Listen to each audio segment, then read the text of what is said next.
Hello, folks. Philip Bateman from Bravo Charlie here at Intersekt 21 again with Hannah Glass, who's a senior associate with King & Mallesons and sits on the steering committee for the National Blockchain Roadmap, which is a year into being out in the industry. I was curious, on the steering committee, what are you steering us towards? Well, the whole idea behind the steering committee for the National Blockchain Roadmap is actually to work out how we can set and implement this National Blockchain Roadmap because, of course, when it was published back in February of 2020, the whole idea behind setting 12 signposts was to look at where can this go. It was sort of the first step along the road. The next step and the next major step has really been working through the working groups, of which there are 4, and they relate to RegTech, cybersecurity, supply chains, and credentials. And it was to bring industry in, so this could be a discussion between industry, government, and all manner of stakeholders to really work out what are the opportunities for Australia to leverage blockchain technology now and really into the future, because government can work on this and they can put out information, but it's that collaborative approach here that really makes this quite a powerful initiative and is where we're getting a lot of really interesting insights and traction as to where Australia can leverage blockchain and where we can really move forward as part of the digital economy strategy. And I was quite excited hearing about using Australia, not looking overseas to see who are the leaders in the space. It seems like Australia's done quite a lot to contribute to the global sort of standards framework development on blockchain. Would that be the case? Yes, it has. Australia is actually one of the first places that really engaged with this at a sort of political and a legislative level. So Australia was actually probably the first place to implement laws that facilitated the reporting from a KYC perspective and compliance with anti-money laundering requirements. So Jargon alert, KYC? KYC is know your customer. So that's a requirement under anti-money laundering legislation, which it comes from an international accord. And Australia actually implemented laws in 2018. This was part of a discussion that started way back in 2014. And I don't think that was anywhere else in the world at that time, where you actually had industry and government genuinely working together because people really did want to comply. On the standard side, Australia has spearheaded the work of ISO, the International Standards Organization, in creating a standard for blockchain technology. Now, this is known as ISO TC, Technical Committee 307. This is like 9001 certifications, that ISO stuff? Yeah, exactly. Yeah, and the whole idea is this creates a technological framework for people implementing any sort of blockchain solution. And it goes to that technological level, which means it should be able to be applied across blockchains, across use cases, which is very exciting. And having Australia as the chair of that working group, because it came out of Standards Australia, as well as being very actively involved in things to do with the taxonomy that's being used, as well as smart contracts, means that we are right in the thick of these discussions and really leading them from a smart contracts perspective. One of the really exciting things is we're looking at this from a legal as well as a technological perspective, not to say this is what the law should be, because that's not the role of ISO. And in fact, laws should always reflect where they're being implemented. But it's more around making sure that the technology and the law can work together when this is being implemented, because it's really about facilitating the use of the technology, regardless of the use case and regardless of the actual blockchain itself.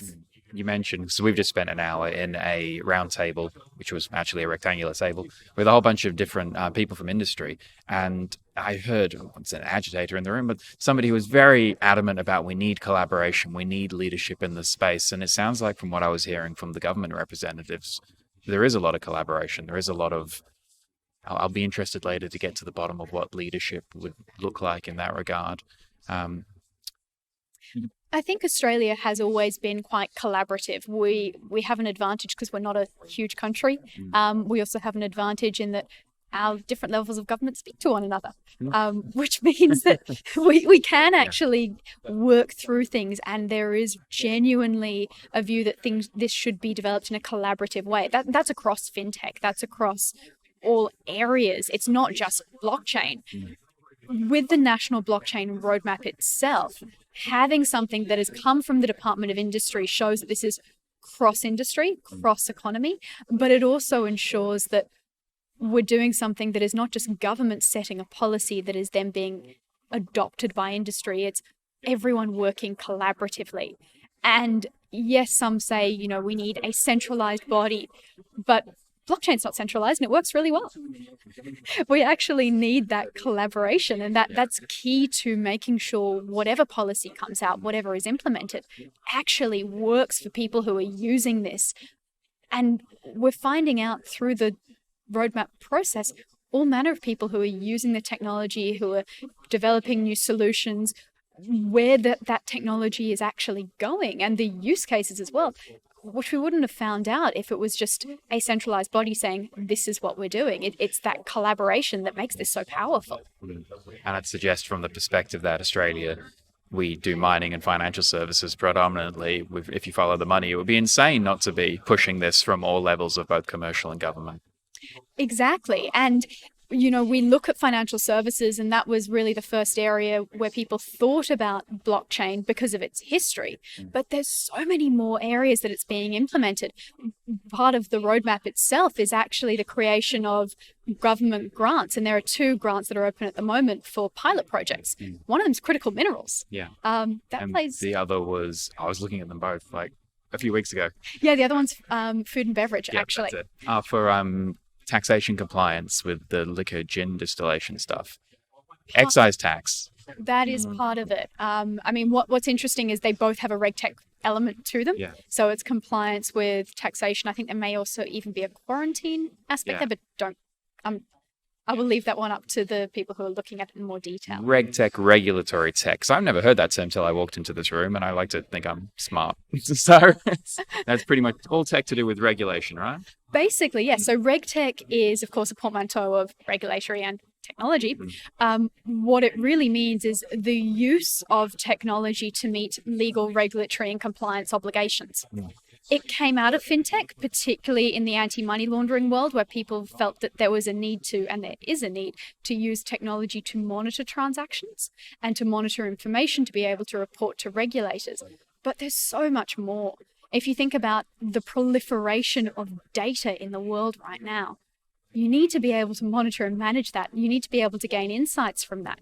And when what you're trying to do is gain insights from that to meet legal requirements, to enforce legal rights, to report to a regulator, or to create reports to provide to a regulator, well, that's RegTech. You can't deliver a product unless you comply with regulations. So not at all. Not if you're in an environment like Australia. Yeah. It's one of the good things about being here. Yeah. Is people want to comply. They want to do the right thing, and technology is a great way of enabling that. You've been on a discovery journey, I believe, over the last year in relation to this. Is that fair to say? It certainly is. Yeah. And that's the whole point of a roadmap, is where you start out is not where you're going to end up. So what I was wondering is what have you discovered about ethics and people's relation to blockchain as it changes on a national basis? So different countries around the world, how are they embracing this? Do you have a quick level overview of it? What surprised you? What surprised me? What have you learned? I think there's very little that surprises me in this world, because you hear about new technologies, new developments every single day. I think what was incredibly encouraging is no matter which area of this you're in, a lot of people have a focus on making sure that they're doing the right thing. They want to protect consumers. They want to provide confidence that when, for instance, a protocol says they hold your assets, they genuinely do.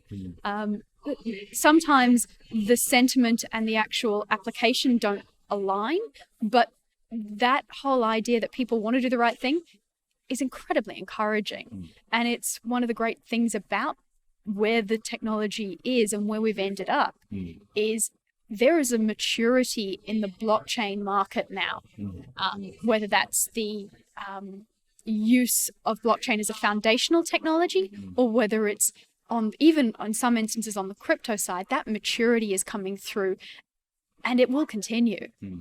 Because when you mentioned there about that your wallet contains what it's supposed to, that to me, when you said it earlier, I went, oh, of course, because I didn't even assume I've got digital wallets, they have the things in them. I never considered that these would need to be audited or validated to genuinely contain the things they contain, which again, I guess regulatory compliance or not, it's just validation really. Yeah. And what you find then is you'll say, well, when do we regulate? Well, we regulate when there is a need to give a framework to that auditing.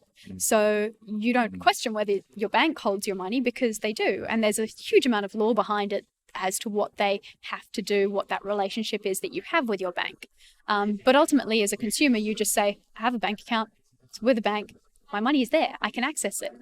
People assume that the same thing would happen in a blockchain and crypto world.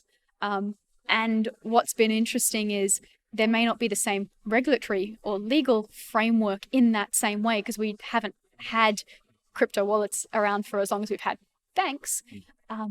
But those, in order to comply with those same principles, we are seeing people implement systems, which are technological systems, to make sure that that same confidence exists, so that people actually genuinely have access to those particular crypto assets. Yeah.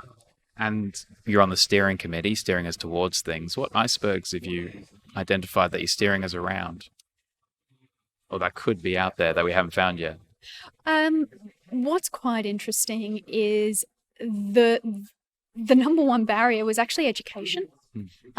And that's both from the perspective of misconceptions around what the technology is used for. Unfortunately, there is a bit of a spectre of its origins with the dark web.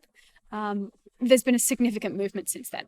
And it's just overcoming that hurdle, which is a matter of messaging and discussions, and it's ongoing. But that is unfortunately still an issue. The other thing is people who are using blockchain technology as a foundational technology have unfortunately found that they'll enter into a room, they'll say, we've got this incredible solution, it uses blockchain, and the next thing they're delving into the highly technical detail of the technology itself. If they were walking into a room and saying we're using AI or machine learning, that conversation wouldn't be happening until you're sort of 10 months down the line into implementation of the solution and working with actual developers. So again, that's an educational barrier that we've found has prevented the adoption of this. But as things are progressing, as people start to look at this as a foundational technology more and more, hopefully that barrier will also be removed. That really sounds like a call to technologists to stop being so excited about IT and to walk into rooms and have business and commercial discussions with people. To some extent, yes. Yeah, I'll make that call. Do that. Stop talking about the tech, because they just need to know how it benefits them as a supply chain, if that's what we're talking about. Exactly. And it's also a case of saying, basically checking yourself when someone says blockchain and making sure that you're genuinely thinking about this as a technology and not just going blockchain equals Bitcoin, because it so does not. Most of the technology, most of the protocols that people are using are not Bitcoin, or at least when you're looking at it as a foundational technology. Of course, that's still out there, and there are people who use that. 2 questions in closing. What are you excited about in relation to this digital economy, blockchain, your work? I'm excited about seeing these solutions actually go into production. And we're at the early stages of that now. And it is incredible to see how the industry has progressed over the past, I think, 7 years now since I've been in this world. And to see how we're finally getting to real projects making real change. And that excites me. So can you paint a picture? If you've sat and imagined these things and seen them, like a few years after implementation, what does that look like on the ground for me, consumer, walking around? You probably won't know that there's a blockchain involved. Things will just work better. Great. I was going to ask if there's one thing you wanted people to know about blockchain. What would it be, though? I think that kind of nailed it. That would be it. I mean, you'll be surprised. There are already use cases which use blockchain underneath, and you wouldn't even know it. You just use the technology. Great. We'll leave on that mysterious note. Thanks so much for your time. It's a pleasure. Thank you so much. I'm confident you're engaging and know your stuff. The problem arises when you walk out of a room and the person you've just met tries to convey your message. It doesn't have your nuance, expertise, or enthusiasm. Video does, and it ticks the main purpose of marketing, which is making it easy for people to sign off on trusting you. It's shareable, repeatable, and engaging, and we can build it for the second circle, which means your clients can easily pass on your message.